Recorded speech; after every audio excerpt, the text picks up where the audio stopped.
Focus. Ideate. Innovate. Enable.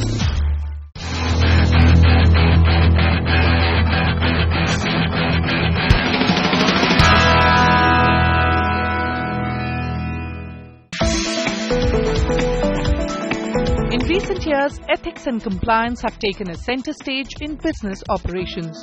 Apart from complying with laws and regulations, compliance is also aimed at generating value for an organization.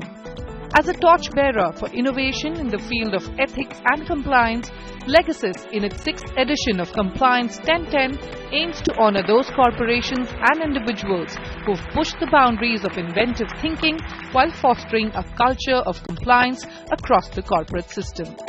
I'm pleased to invite our chairman, Mr. Arun Kulkarni, who will say the opening remarks.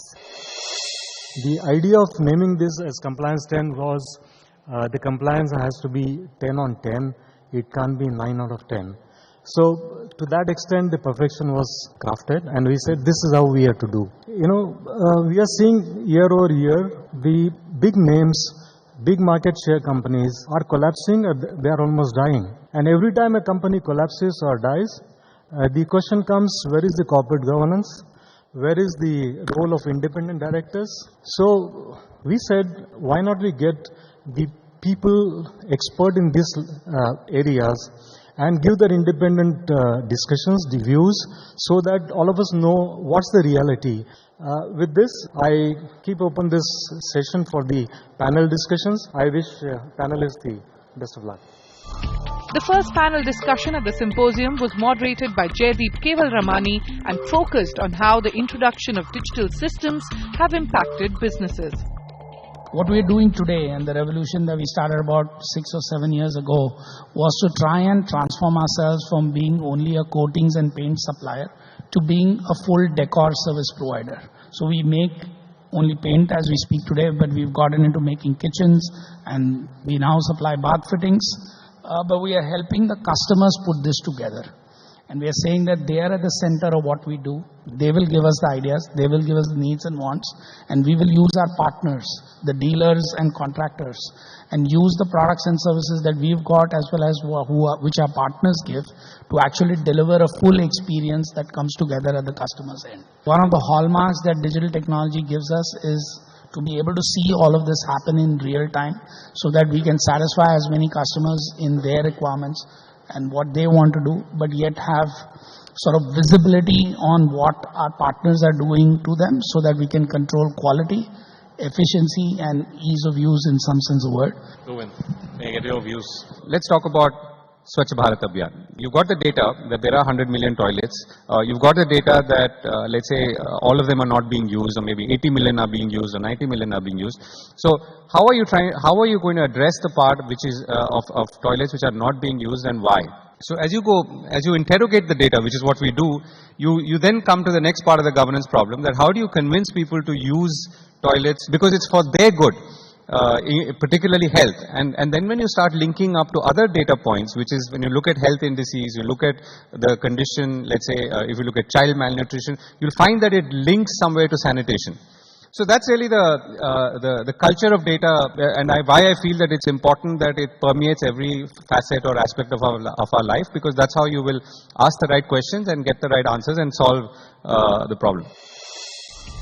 Legacies founder Suhas Tuljapurkar moderated the second panel discussion where Diya Mirza and Mukund Raja shared their thoughts on the environmental issues we are grappling with and the things that should be done to act against climate change. When we talk about urbanization, and apparently almost 60% of the world will be urban by 2050, which is terrifying. So I think we need to internalize two things. One is, what will growth mean to us as a country and as people? Will that growth have come at the cost of health, environment, and equality? Most importantly, and third thing is that climate change is real. It's happening. And every time we are hit by the intensity and frequency of these climatic changes, As a developing country, we are most affected by it because it makes our communities, our people, our infrastructure vulnerable. So we are set back financially and economically. So if we genuinely want to progress, we need to develop a sustainable model of doing business, of forging an economy that will not just protect the environment, but give us all the security, the basic human rights that we all need. India today has perhaps the worst combination of environmental issues. And if you look at the statistics on carbon emissions, read the economic survey, it says that India is going to triple its output over the next decade. It also does capture a commitment under the Paris Climate Treaty that it will improve the efficiency, energy efficiency by 33 to 35%. But on a tripling, if you do 33 to 35% more efficient, it means a doubling. So guess what the rest of the world is going to start doing? They're going to start clamping down on trade ties. They're going to start banning your production because they're saying it's ecologically unfriendly. So I think corporate India, which has the biggest role to play in all of these issues, is going to pay a very heavy price if it does not immediately understand that this future is going to be very risky.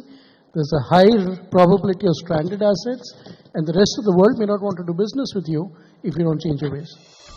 The last panel discussion of the evening focused on the role of an independent director in an organization in today's times.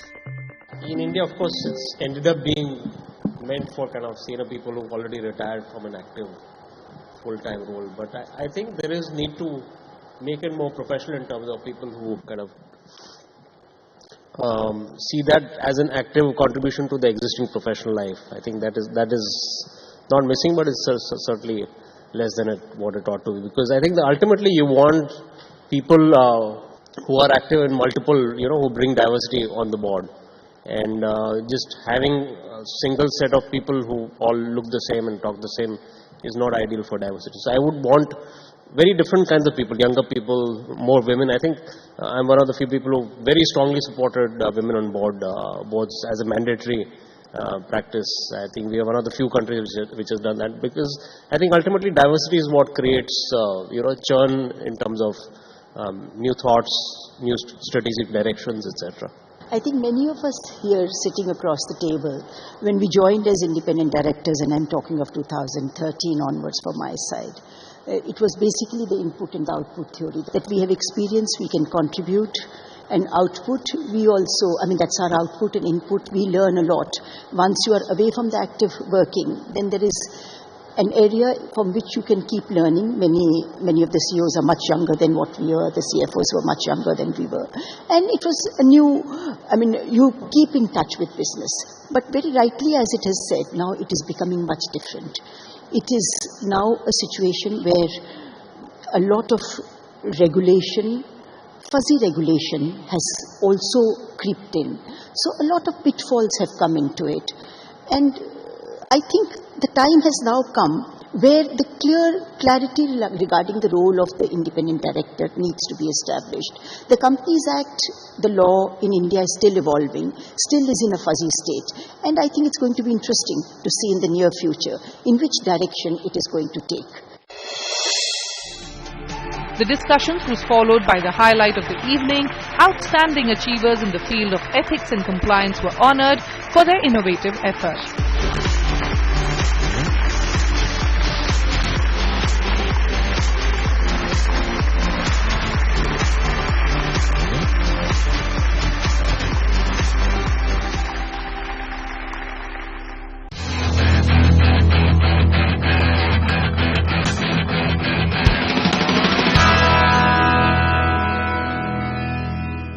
This is the 6th edition of Compliance 1010, and to tell you more about it and the way forward, let me call on stage Executive Director Legacies, Mr. Ramesh Sharma. Picking the box approach is not good enough. Compliance is something that is our nature, whether we like it or not. And when we go against compliance, we are going against our nature, we are going against nature, and we are part of nature, and therefore the problem begins.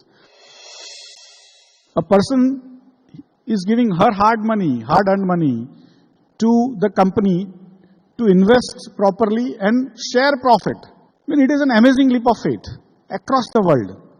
And today, 1/4 of India's wealth is all conceptual.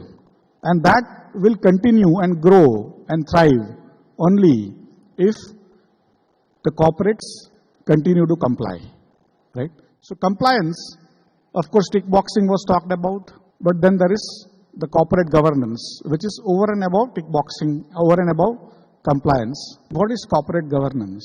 Is that whenever you have a choice to take some money out of the company, distribute more than proportionate to the small investors, people who are not managing the company, and take less for yourself, then that would be the ideal corporate governance, right? With that, I hope I gave you a piece of my mind. Thank you very much.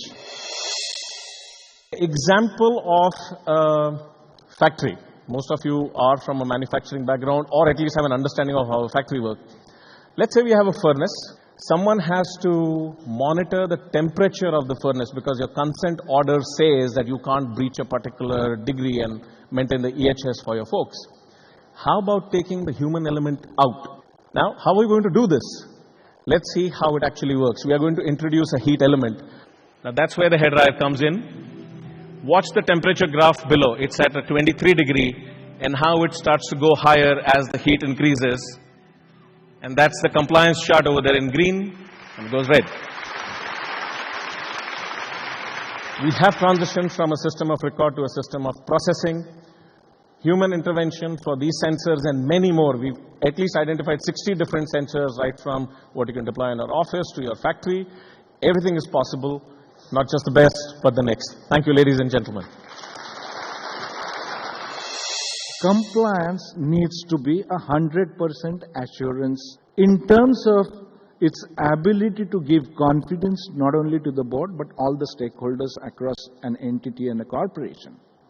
It's with that, I think, Compliance 3.0, which was purely data-driven, a complete kind of 100% assurance is the regime that we are talking about, based on which we are talking about IoT in compliance space. And at the ground level, what this really means is you may have any digital field coming from any digital devices. We have built in a processor within Ligatrix to cull out that digital feed, process it within Ligatrix, and actually churn out the output that would be required by the regulator without human interface. Compliance 3.0, giving 100% assurance, is a reality without human intervention, so the falsification of the records, so the human errors are completely eliminated in the process. This is 3.0, a reality that we want to bring in to all the Indian corporates, and thanks for your support. We'll be happy to kind of do a short run on this very quickly. Of late, there has been heightened interest in the Indian corporate world about governance. And I have spoken on this subject in the last 2 months. This is my third talk on the governance. So it just shows that all of a sudden India Inc. has woken up, and I was just evaluating what could be the reasons why the interest in governance has increased. I think multiple reasons, I would say. We've seen companies like ILFS and many others who have cheated on all the stakeholders. We've seen the government regulations getting tightened, questioning of the role of auditors, statutory auditors, internal auditors, the board of directors, the market differentiating widely between well-governed companies and not so well-governed companies in terms of valuations. Even in terms of ability to attract talent, millennials these days are asking, if you are joining an organization, what are the governance practices? What is the ESG journey in the organization? And if they feel that the organization is not giving enough attention to this particular part, they would not join that. So millennials are very, I would say, very passionate about this subject, and they would only like to select companies which are very high on governance, which is a very good development, I would say. We start with the contribution to compliance ecosystem. Put your hands together for Renew Power. The first award in this category, contribution to compliance ecosystem. Renew Power, round of applause once again. The second award in the second last category, the Ethical Business Group. Ladies and gentlemen, put your hands together for Wipro Limited.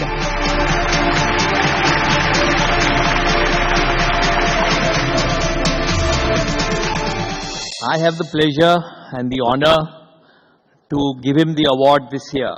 How do I introduce such a prolific man, multifaceted individual like Dr. Mashelkar?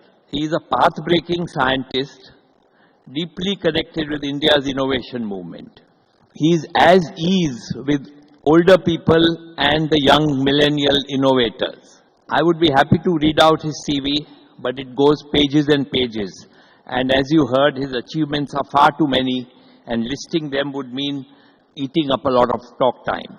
If you should get the picture when I tell you, he has been bestowed over 50 awards and honorary doctorates. I think he's the only person I know who must have had doctorate from practically every university in the world. Lastly, I am told that Mashelkar has come up with the new formula to energize India. So clearly it's time to debunk Einstein's EMC2 and adopt Mashelkar's formula, which is E equals F, where E is education and F is the future. It's a simple formula with a lot of clarity. Education is equal to the future. Like Mashelkar, I too wish I were decades younger, simply because India's best days are yet to come. And now, ladies and gentlemen, the loudest round of applause for the Compliance Crusader, Compliance 1010, Dr. R.A. Mashelkar.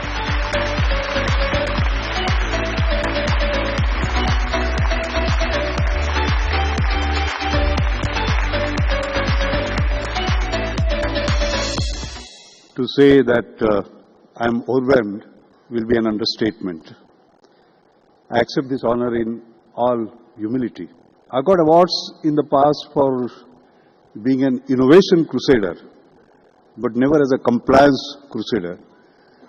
And I think there is a special meaning to this, because compliance is a value. It came to me from my mother, this value. As you know, I was born in a very poor family. My widowed mother brought me to Mumbai when I was 6. She did menial work to bring me up. And every day she was in search of a job. Teaching, this, that and the other. I remember she had gone to Congress House in Prarthana Samaj to seek a job.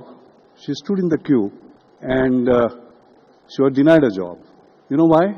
Because they asked her educational qualification and she was illiterate, and they said we require minimum 3rd standard pass. She could have lied because there is no certificate for 3rd standard, but she did not lie. To me that was compliance, and that is the value she passed on to me. And I remember in 1998 my receiving the JRD Tata Corporate Leadership Award. And it's very interesting, by the way. That's why, Deepak, receiving this award at your hand is something special.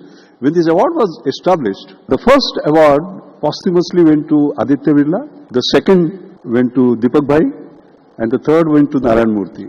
And after that, it was me. And I find that as far as this award is concerned, I'm getting it this year. Last year you got it, and Narayan Murthy the earlier year. So I think after 20 years, the history is repeating itself. I must also say that 2006 end, 31st December, I retired. And after that, there were a number of course, offers on being on the board. And I remember my first three. The first three were Tata Motors, Reliance, and Hindustan Unilever. And all of them were very special to me for different reasons. Tata Motors especially, because after 1960, although I had stood 11th among 1,35,000 students, I was going to stop education and help my mother. And it was that 60 rupees per month that Tata's gave me for 6 years. That is why I am standing where I am. And it was interesting, the same Bombay house where I will go to collect that 60 rupees, I became member of the board of Tata Motors, became the chairman of the Corporate Social Responsibility Committee, and have been there, you know, Tatas have this affirmative action program, governing council. I've been its chairman for the last 10 years. So I think there is some, you know, in mathematics we say coupled nonlinear equations of an unbelievable kind. I have gone through that. There is no limit to human imagination. There is no limit to human endurance. There is no limit to human achievement, excepting the limits one puts up here. My dream is that of that limitless India, which will show the rest of the nation the path to follow, and we will lead. Thank you so much. An independent director has an important role, a key role to play in protecting the interests of the company, particularly the minority shareholders. I think they can add a lot of value in terms of the strategy, in terms of asking the right questions and ensuring that all the compliance requirements of the various laws, not just the Companies Act, are done and complied with. So as businesses explore the benefits of AI to drive transformational growth in their revenue generation, we recommend that they also form a very strong ethics committee. This committee should really look after the implications of the interactions and implications of the solutions that are developed as a result of the artificial intelligence experimentation that is in the business.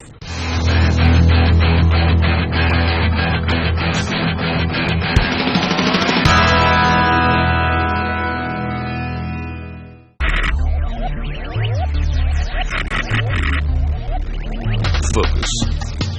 Ideate. Innovate. Enable.